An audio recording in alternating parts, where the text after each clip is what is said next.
Welcome to Charles Dickens, A Brain on Fire, a series that digs deep into the life and works of one of the greatest novelists of all time. Hello everyone, today's guest is the Professor of 19th Century Literature at the University of York, John Bowen. He is the author of Other Dickens, Pickwick to Chuzzlewit, a book which focuses on Dickens's early novels. John's work has brought him into close collaboration with many of the UK's leading cultural organisations, such as the BBC, British Library and the V&A. He was also an academic advisor to David Edgar's adaptation of A Christmas Carol for the RSC. Now, Barnaby Rudge. It isn't read very much today, yet despite its obscurity, I believe it is emphatically a book for our time. Set against the backdrop of the Gordon Riots, which were arguably the closest Britain ever got to a revolution led by ordinary people, here is a little background to it. Friday the 2nd of June, 1780. A crowd of over 40,000 protesters is marching towards the Houses of Parliament. They are carrying a petition to overturn a new bill recently passed by Westminster to lift just a few of the legal restrictions imposed on British Catholics. At the head of this procession is Lord George Gordon, a zealot who believes he is doing God's work in defending England's Protestant religion. Behind him, a mob are carrying banners with the slogan, "No Popery." They are self-professed patriots, marching on the capital to defend their country against the rise of an international Catholic conspiracy. As night falls, violence erupts. Catholic chapels and dwellings are looted and set on fire. 12 miles north of the city lies the Maypole Inn. John Willett, the innkeeper, sits by the hearth with his cronies, who flatter and defer to his self-professed wisdom. The scene is a complacent, self-satisfied, sleepy old England, timeless and a safe distance from upheaval and change. Yet John Willett's son, Joe, is a passionate, headstrong youth, yearning for the freedom to choose his own path, but is tyrannously kept in his place by his father.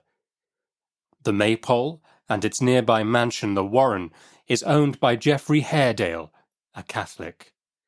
Both places, therefore, will become sitting targets for the rioters. Caught up in the midst of this history is the hale and hearty Gabriel Varden, an honest and brave locksmith, his beautiful daughter, Dolly, who has the power to say no, but is often ignored by predatory men, and the treacherous and scheming servant, Simon Tappertit. Then, of course, there's Barnaby himself, referred to as a simpleton or idiot. He is a character of immense depth, imagination and courage, but vulnerable to being manipulated. With him, always, is his loyal pet raven, Grip, whose genius and quirks are irresistible to the reader, making him as important as any of the human characters in the book. Right, so there's a little background. Let's get John into the room now, and we can talk further. Hello, John. Welcome. Hi, Dominic. It's really good to be here. Every episode, I managed to shoehorn in some strange reference to Barnaby Rudge. So I'm so thrilled that you're able to join us and to focus on that particular novel.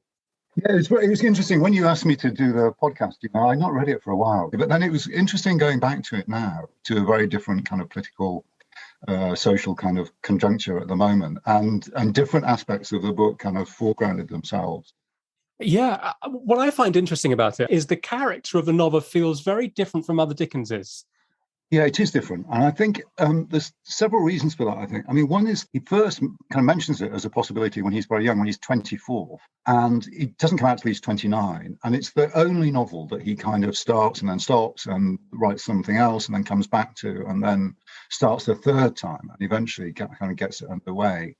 So I think that probably he's working, when he first conceives of it, very much in terms of the kind of novelists who we probably don't read now, like Harrison Ainsworth, who's absolutely huge at the time, and G.P.R. James, both very popular novelists of the period, and particularly Ainsworth, who's a friend of Dickens. He really admires him. He's a bit older, writes these, well, they're kind of historical novels, but they also kind of are very random in some ways. So the one called Windsor Castle has got like a whole 100-page guidebook to Windsor Castle. These popular novels by people like Ainsworth and G.P.R. James are what he's modelling himself on when he first thinks of it. And it does sound different. And also the kind of radicalism that you often get with Dickens, the campaigning side, that's kind of harder to do, I think, with a historical novel.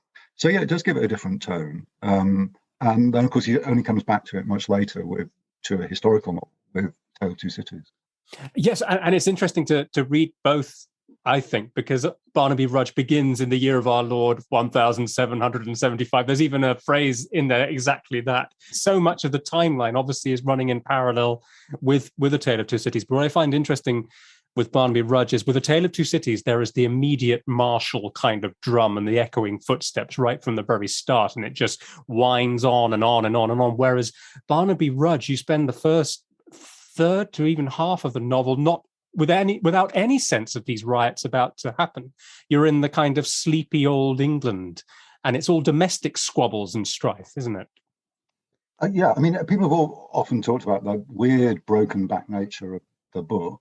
I mean, Tale of Two Cities kind of has got a past historical action that then catches up in the present. But you're right, it gets into it. It's much shorter. It's much more decisively written. It doesn't sprawl in the way that Rudge and lots of the early ones do. So yeah, that's dead right. But there is that weird fissure in the middle of the book, or chasm, in which you start off. You've kind of got a kind of gothic plot or a melodrama with this mysterious secret and murder, and nothing whatsoever. And then Dickens says, and it's part of his thinking about history, I think, he said, as suddenly as he appears in the pages of this narrative, so George Gordon appears in history.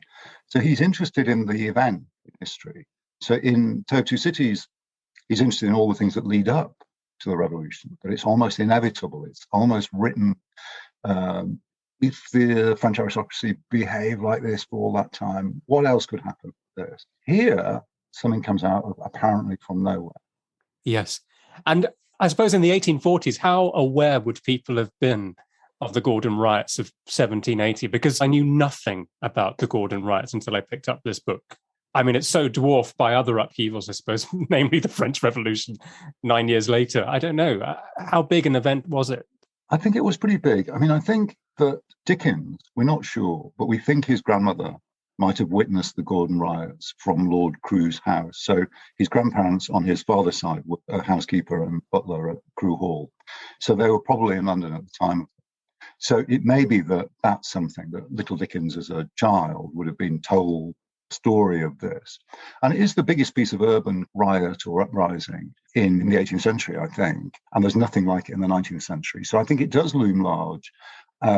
Nowadays, nothing at all, really, no popular kind of resonance. But I think it did at the time that Dickens was writing, as his own period, the 1830s and early 40s, is a very, very politically troubled time. And you can see him kind of reading the newspapers. So there's an uprising by a man called John Tom in Kent. And you see him borrowing lots of elements from that. And there's an attempted assassination of Queen Victoria. And all those thoughts about weird stuff, madness, uprising, social upheaval, clearly resonating, possibly with a memory from his grandmother, but with the kind of more general social or historical memory of those events. I was thinking, with the division in our society in Britain, and I suppose in Trump's America as well, in recent times, a phrase like "no popery," which is chanted, one of the big slogans, that would fit easily on the side of a red bus, wouldn't it? Okay, there's lots of different threads there. And yes. The thing about the way that people live history as repetition of a past thing is, I think, one of the great achievements of Barnaby Rudge. Things live on in a ghostly form in the present. And that happens right at the beginning, but also in the big political stuff. So that when Lord George is walking around with Gashford, they're going, Queen Mary, walks the streets with her bloody hands and so forth. And so they live it both as the kind of Tudor Marian restoration and also as the Glorious Revolution of 1680. So they constantly live history as echo. And that's something that Marx is interested in. In the 18th Brumaire of Louis Napoleon Bonaparte, it's all about the way that the 1850s, Napoleon's nephew kind of just repeats as farce all the stuff that his uncle did after the French Revolution. So Dickens and Marx are both thinking about history and the way people live history as emotionally and psychically as repetition. And that's true, as you can see in the Brexit debates, the way that it was about all sorts of historical memories, usually the Second World War in Britain. The American one, I think, is even more interesting in a way. When I wrote this, it was just after 9/11. And I sent it to the Penguin editor, and she said, "Oh, do you want to say something about 9/11? It seems so resonant with what's going on with 9/11." And I hadn't thought that at all when I wrote the introduction. And in the end, I decided not to put an explicit reference in. But now reading it, what it made me think about all the time was the Tea Party and the American right's mobilization in religious ways of superstition, of mystery.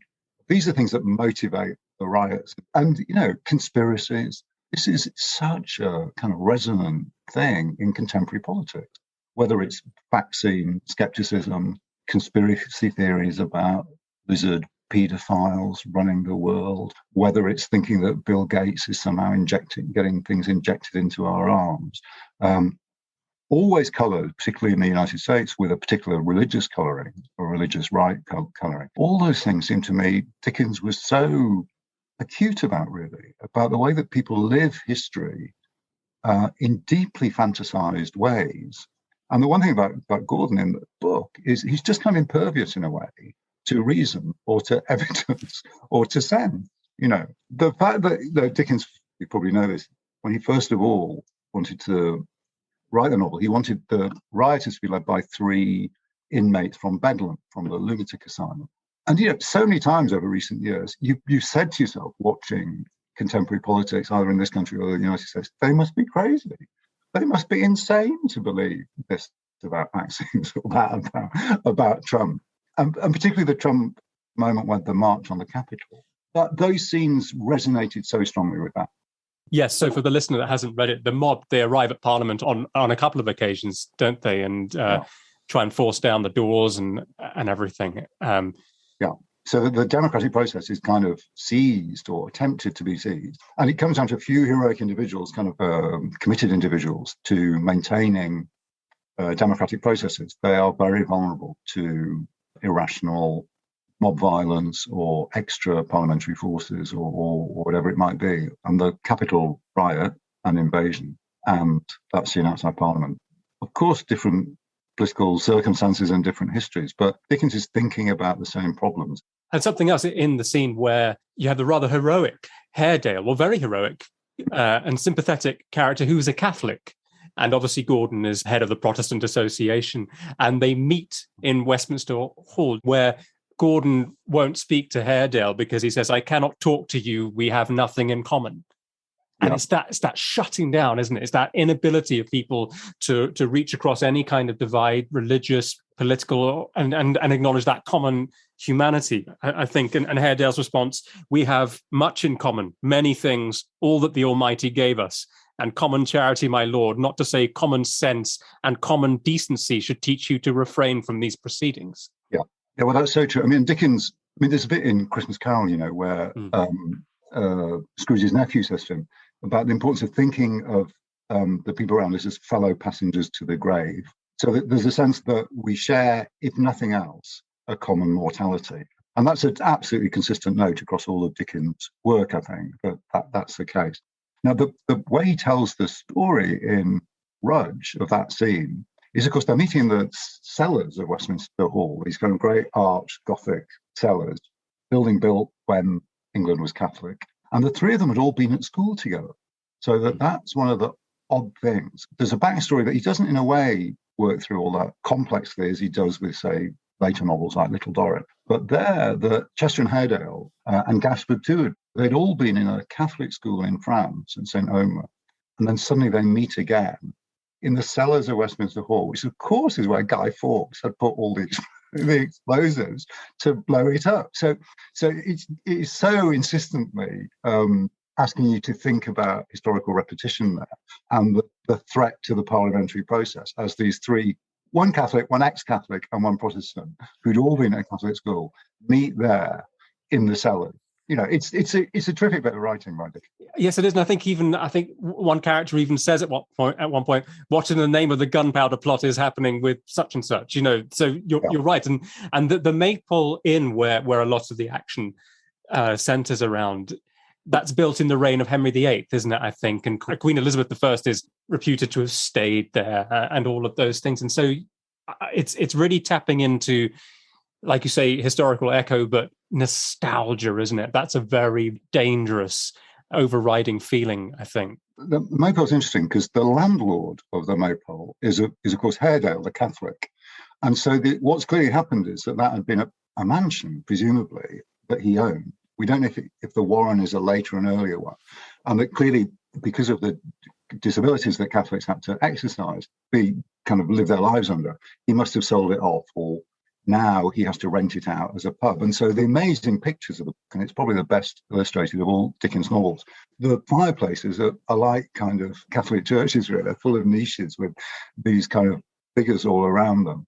So you're constantly aware of a previous Catholic Henry VIII world that then is violently kind of repossessed and turned into the public house.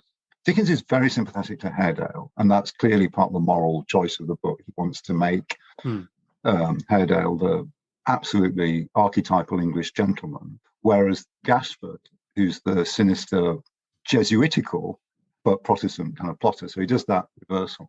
But I don't think Dickens is nostalgic for the past at all. I mean, it's John Willett is a complete pain in the neck, really. He's horrible to his children. It's the worst pub you could go to. You know that thing, sometimes you walk into a pub and there's kind of three old blokes there having the same conversation, that usually about car parking, that they've had dozens of times before. And that's what John Willett's.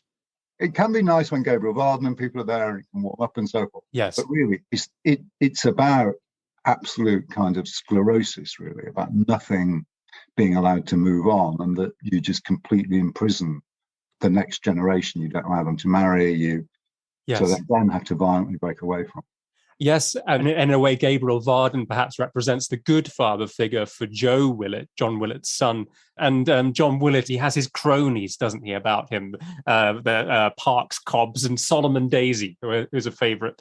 I think he's excellent as a character. But they all, towards the end, they talk about how they quaffed and smoked and prosed and dozed, which I think is an excellent... Yeah, I mean, we all know people like that, and we've all been to pubs like that, and for a while, it's okay, but you wouldn't want to spend your whole life in them. And it's tragic for John Willett, isn't it, of course, because his three cronies go off to London to sort of find out what's been happening with this outbreak of mob violence, and John Willett laughs as they leave, thinking that they're idiots because he's so used to settling within himself arguments. And I think that's so key for today, isn't it? People that settle within themselves argument rather than take in and have that capacity to sort of listen and see evidence.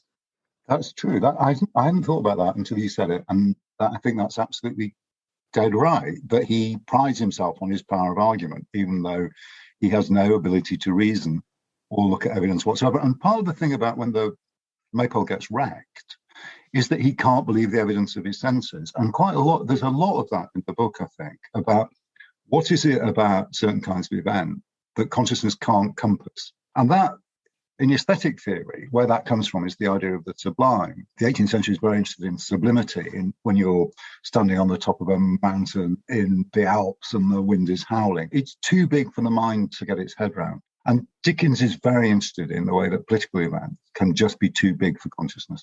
The book is incredibly funny, as well as you would expect. In terms of John Willett, you get an early clue as to what he's like. When there's a storm, it starts in a storm, doesn't it, on the 19th of March, 1775, and they're in the Maypole, and John Willett goes to the window and presses his nose against the glass, which is a recurring theme for Dickens, isn't it? I think characters flattening their noses against glass like Betsy Trotwood. And he says that the storm will clear up at 11 precisely. And he's only based that on the fact that that's when he wants to shut up the inn. Yeah. That's all the evidence he requires to say that that's what's going to happen. Dead right. And the comedy is so true. And what Dickens does, as I think he so often does, is he takes the stuff that he's dealing with seriously and also then works it comically as well. So he kind of transcodes it to comedy. So that there's a big thing in the book about prophecy and prophesizing what the future will be. And that's one of the things that seems to stir up the Protestant Association I'm very interested to sort of talk a little bit about mental and physical disability is very much a running theme, isn't it? And so many of the characters, more than I can think of in any other Dickens I've read, they seem to lack something. They seem to carry only a piece of the jigsaw in their minds. And this ranges from Gordon, John Willett after Maypole is sacked, whatever mental powers he had, he really loses, doesn't he? Dennis the hangman goes mad at the end with fear. And Barnaby, how do you feel towards him? That's my very scholarly question. I'm always asking about how people feel towards these things.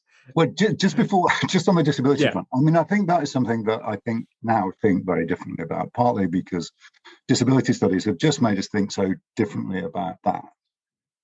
So I think partly what Dickens is doing is he's interested in the limits of the human. So lots of novelists just assume there are things called human beings. But Dickens quite often wants to give human qualities to inanimate objects, so that tables or chairs might be able to talk or move or something. And also that human beings, like, say, Panks in Little Dorrit, almost turns into a steam engine.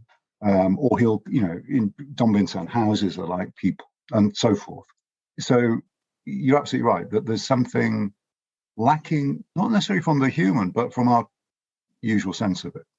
So that Hugh, the maypole, for example, there's a big question about how close he is to an animal. So Dickens is almost asking, is there such a thing as a human? Or is the human animal different from other kinds of animals? And one thing that John Willett keeps saying about him is he hasn't got any imagination. And imagination seems to be a key word too that he's thinking about. So and he says that about Barnaby too, that Barnaby's got no imagination, whereas Barnaby is incredibly imaginative, to imagine all sorts of things in his dreams and in his fantasy life. So Dickens is very interested in the limits of the human. And of course, disability also happens to people, so that, Joe Willett comes back having been wounded. As it were, that's the price that he pays. He comes back having lost his arm in the American wars.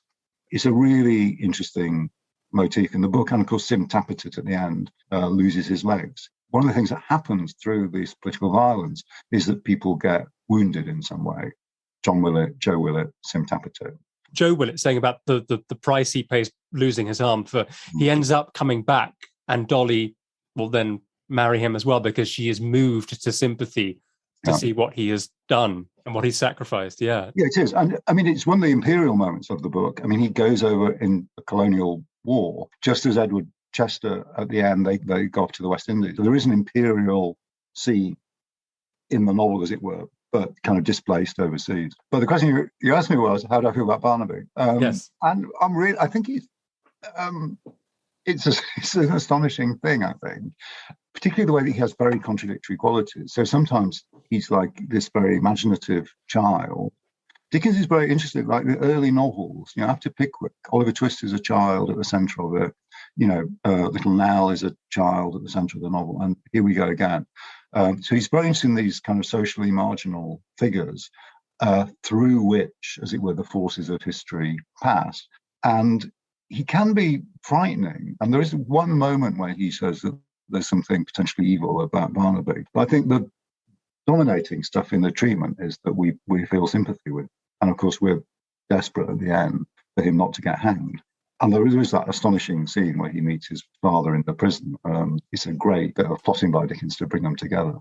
Yes, and of course, Grip, the raven, Barnaby's pet raven as well. I mean, reading through it again, it sort of reminded me a little bit of the relationship between humans and their spirit animals, their demons in Philip Pullman and the Northern Lights as well. Yeah, the thing about Dickens' characterization often, I think, is that often they're in some kind of dialectical or other relationship with someone else. Like in Little Dorrit, Flora Finching has always got Mr. F's aunt alongside her, and Flora's being very genial, and then Mr. F's aunt does all her aggression for her in a way. So Dickens is interested in the way that pairs of characters work together. And of course, Grip seems to have the wisdom that Barnaby lacks. So again, it's worrying about what it is to be human. So that why Dickens is interested in the talking bird is it's got a quality that we think of as distinctively human, speech. And yet here's an animal that can do it. And of course, Grip has got these amazing contradictory qualities. He's 120 years old. He seems to be immortal. He both seems to be wise, but also seems to be satanic.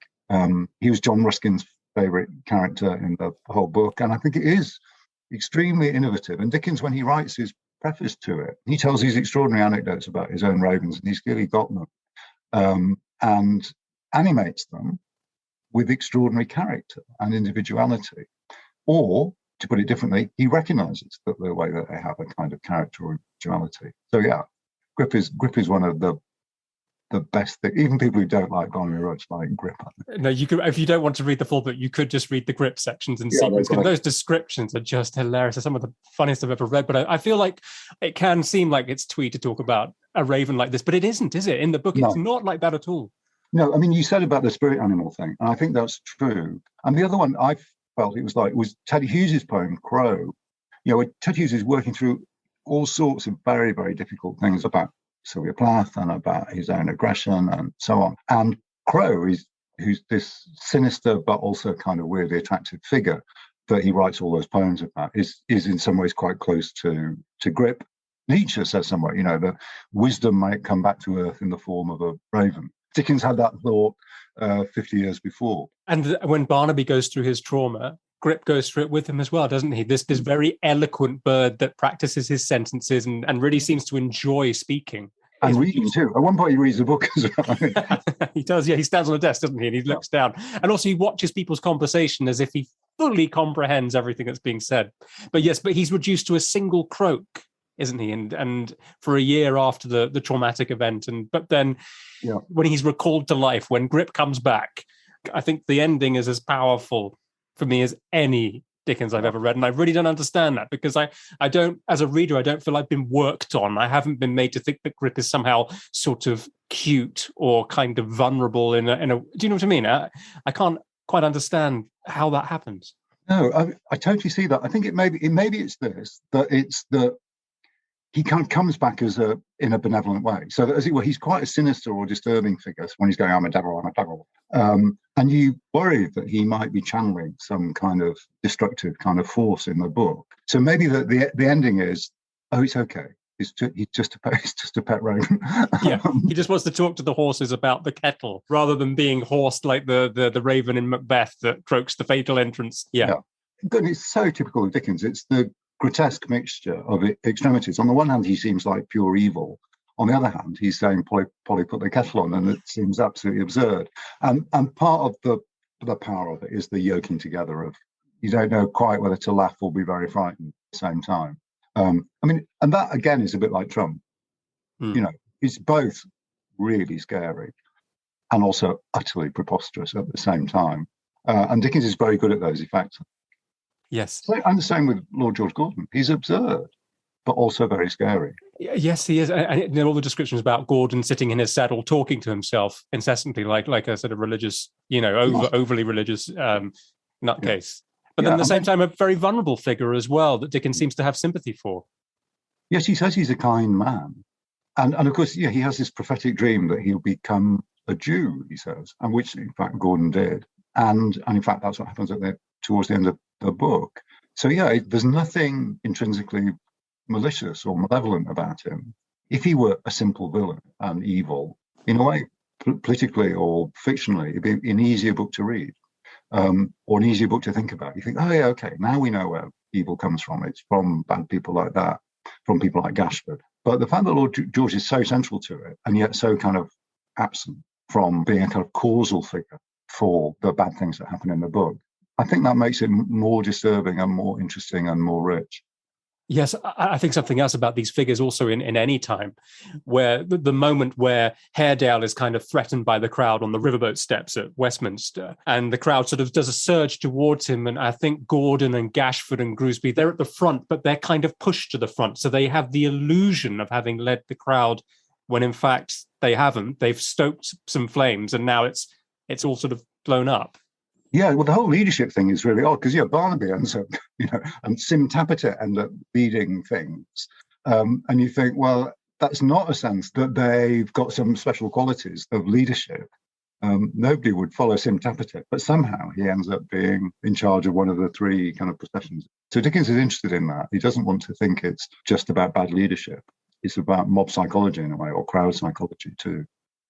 Yeah, and reading your other Dickens book, I didn't know that one of his potential titles for the novel was Gabriel Varden, The Locksmiths or something? Yeah, that's the first title. So in 36, when he first signs the first, I think, of 11 contracts that he signs for the book, right? So he's signing contracts like crazy at this age. You know, he's promising so much to so many different publishers.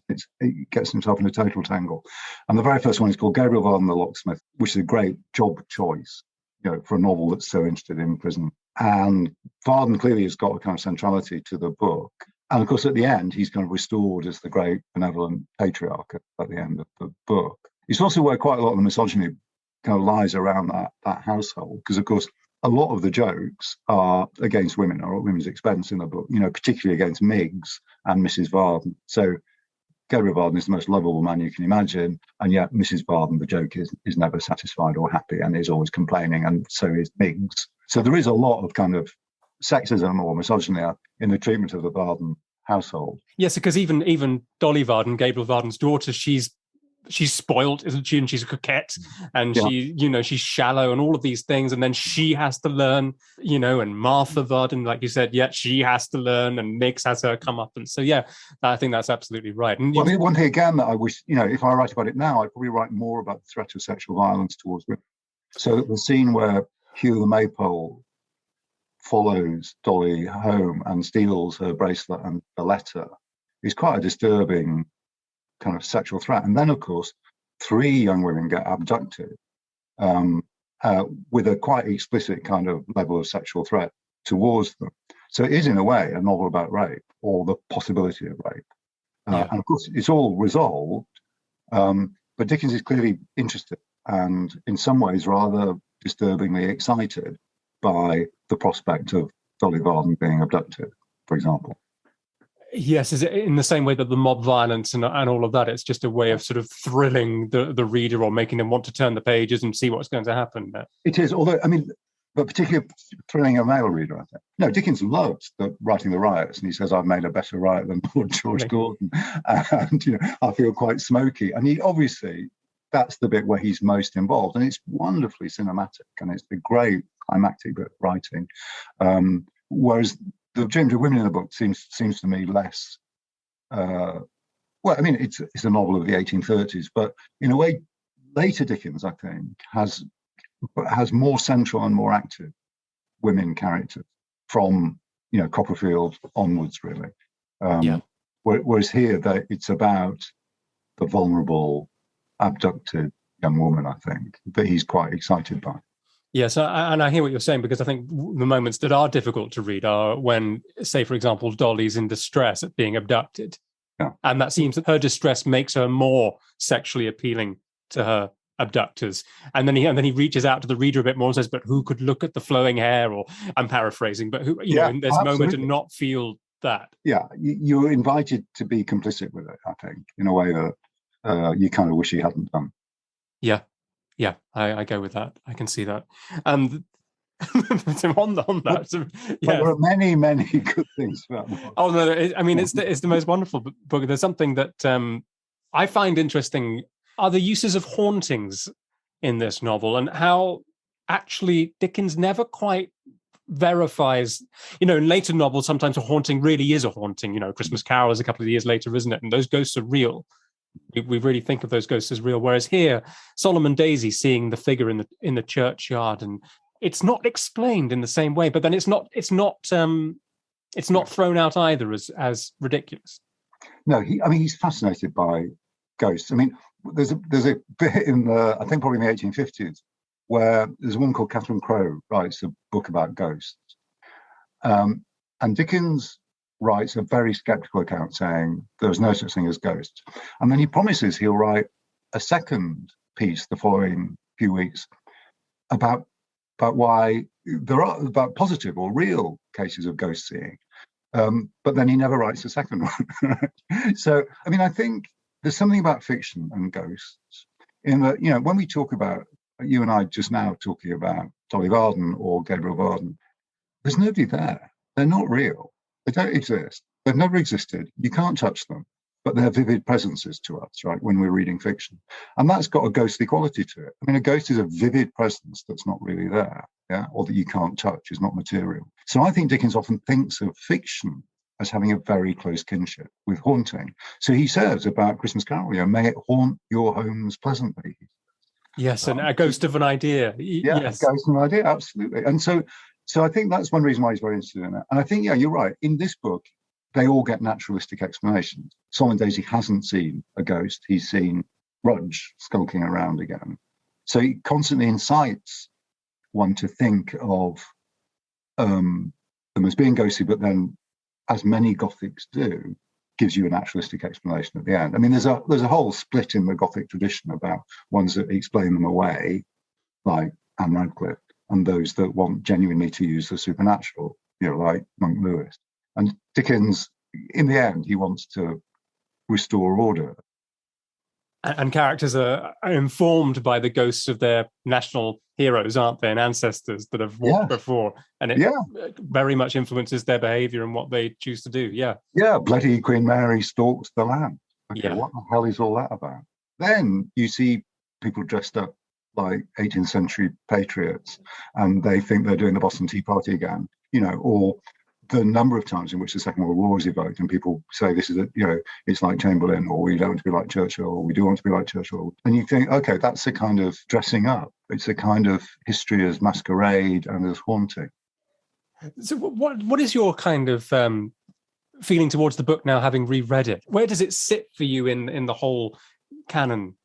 Well, one thing I've been working on recently is the manuscripts of Dickens. And one thing, if you look at the later manuscripts and compared to Rudge, he writes very easily. It just flows. Whereas you look at Little Dorrit or Bleak House, my God, he really works and reworks the prose. So I think probably it doesn't have that density that the later stuff has.